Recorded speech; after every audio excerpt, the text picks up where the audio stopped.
Welcome to War Bias. I'm your host, General Biography.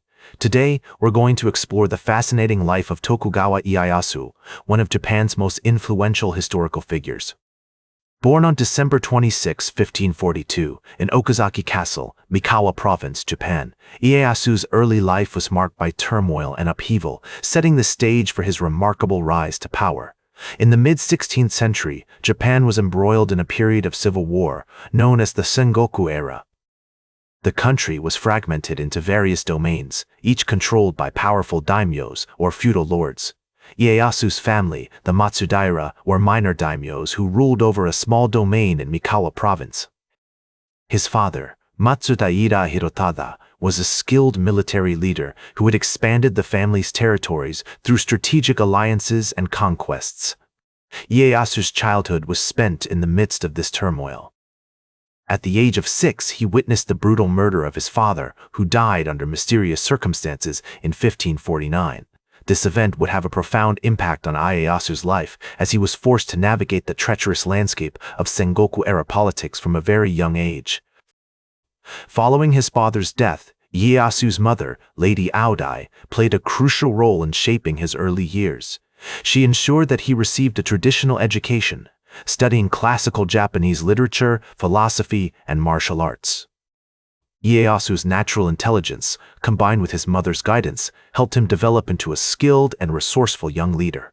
In 1550, at the age of 8, Ieyasu was taken hostage by the Imagawa clan, a powerful daimyo family who were allies of the Matsudaira. This was a common practice during the Sengoku era, where hostages were used as leverage to secure alliances and prevent treachery. During his time with the Imagawa, Ieyasu received further education and training in military tactics, politics, and diplomacy. Ieyasu's experiences as a hostage had a profound impact on his development as a leader. He formed close relationships with members of the Imagawa clan, including Imagawa Yoshimoto, who would later become a key ally. Ieyasu also developed a deep understanding of the complexities of Sengoku-era politics, learning how to navigate the intricate web of alliances and rivalries that characterized this period.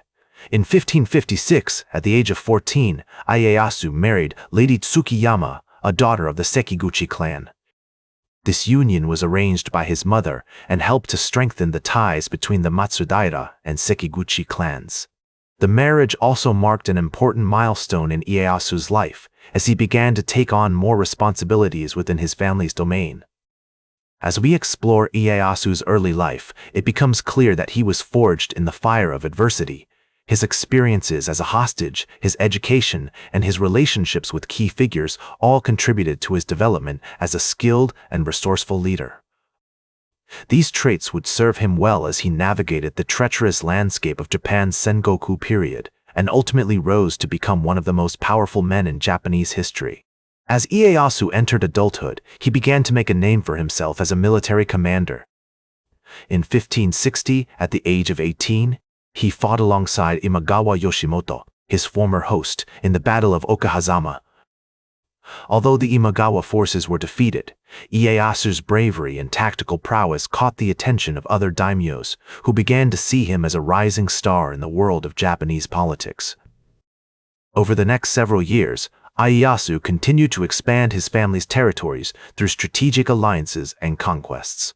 He formed close relationships with other powerful daimyos, including Takeda Shingen and Uesugi Kenshin, and learned from their experiences and tactics.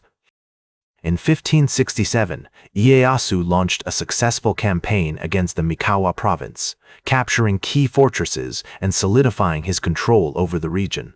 Ieyasu's military successes were not limited to the battlefield. He was also a skilled diplomat and strategist, able to navigate the complex web of alliances and rivalries that characterized the Sengoku era. In 1570, he formed an alliance with Oda Nobunaga, one of Japan's most powerful daimyos, which helped to secure his position as a major player in Japanese politics. One of Ieyasu's most significant achievements was his role in the Battle of Sekigahara, fought on October 21, 1600. This pivotal battle marked a turning point in Japanese history, as Ieyasu's forces defeated those of Ishida Mitsunari, a rival daimyo who had allied himself with the Western Army. The victory at Sekigahara cemented Ieyasu's position as the most powerful man in Japan and paved the way for the establishment of the Tokugawa shogunate.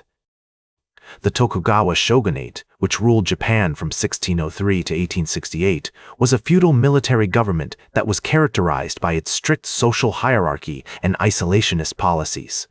Ieyasu's vision for the shogunate was one of stability and peace after decades of civil war and upheaval. He established a new capital at Edo and created a complex system of administration, which included a network of roads, bridges, and canals.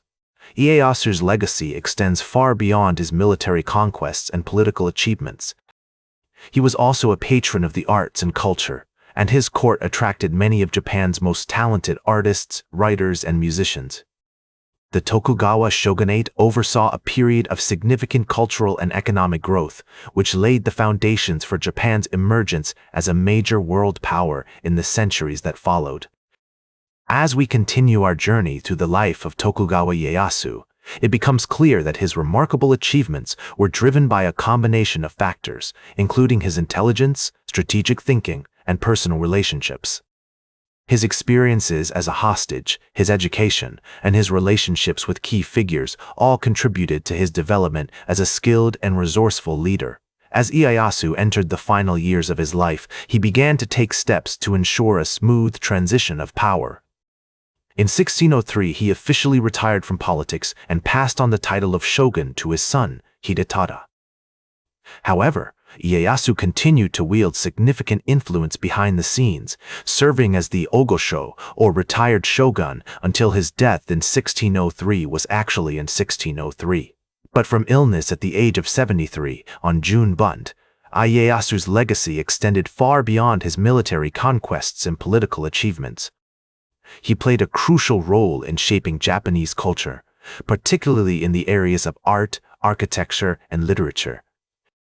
The Tokugawa shogunate oversaw a period of significant cultural growth, which saw the emergence of famous artists such as Hokusai and Hiroshige and the development of iconic landmarks like the Meiji Shrine. One notable example of Ieyasu's patronage was his support for the rebuilding of the Tadaiji Temple in Nara. This magnificent temple, which houses the largest bronze Buddha statue in the world, was originally built in 752 AD, but had been destroyed by fire several times over the centuries. Ieyasu's contribution to its reconstruction not only reflected his commitment to Buddhism, but also highlighted his vision for a more peaceful and stable Japan. The Tokugawa shogunate also implemented a range of policies aimed at promoting economic growth and social stability. These included the creation of a standardized system of weights and measures, the development of a national network of roads and bridges, and the establishment of strict social hierarchies to maintain order and discipline. Ieyasu's personal life was marked by a deep sense of loyalty and duty to his family and clan. He had a total of 11 sons and several daughters with various concubines, but his relationship with his wife, Lady Saiga, was particularly significant. She played an important role in supporting Ieyasu throughout his career and helped to promote the interests of their children. Despite his many achievements, Ieyasu's later years were not without challenges. He faced opposition from some daimyos who resented his authority and the strict policies implemented by the Tokugawa shogunate. Additionally, there were concerns about the succession process, as some questioned whether Hidetada was the most suitable candidate to succeed his father. In conclusion, the later life of Tokugawa Ieyasu was marked by a combination of significant achievements and challenges. His legacy continues to shape Japanese history and culture to this day, serving as a testament to his vision for a more peaceful and stable Japan. As the great Japanese historian Lord Redesdale once said, Ieyasu's greatest achievement was not his military victories or his political maneuverings, but the creation of a stable and peaceful society, which allowed Japan to flourish and grow into the great nation it is today. Ieyasu's remarkable life serves as a reminder of the importance of leadership, vision, and determination in shaping the course of history. Thank you for joining me on this journey through the life of Tokugawa Ieyasu, a true giant of Japanese history. That's all for today's War Bios. Remember to like, share, and subscribe, and until next time, I'm General Biography reminding you to keep marching toward victory.